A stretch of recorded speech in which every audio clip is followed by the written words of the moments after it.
Мен бұл әңгімені досым Элистің көзқарасынан айтып беремін.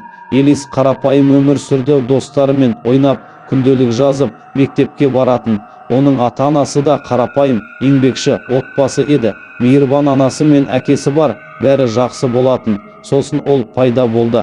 Элис алғашқы рет оны саябақта көргенін айтты. Ол достарымен тербелгіштерде ойнап жатқанда алыста тұрған бір ер адамды байқап қалған. Ол олардың алыста тұрғанымен Элис оны өзінің бетіне қарап тұрғанын көрген.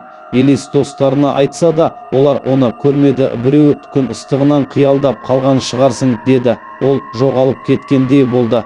Уақыт өте ол қайтадан көшеде пайда бола бастады. Үлкен сары көздерімен оған үңіліп қарады.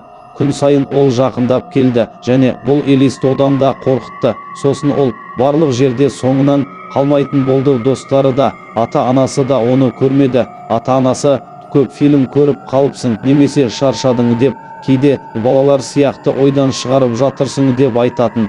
Бірақ ол мектепке де шыға бастады. Алдағы парталардың бірінде отыр. Элис үңіліп қарайтын.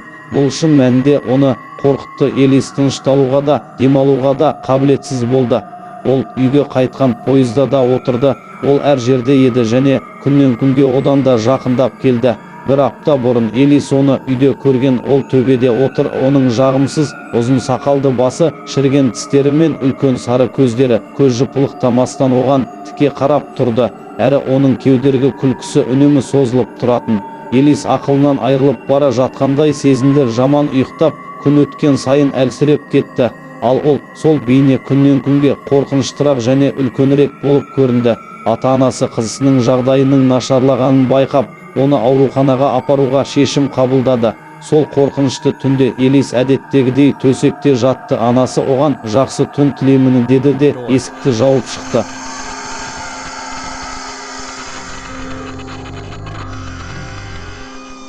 Содан кейін Элис есінен танып қалды да, таңертең ғана ауруханада оянды.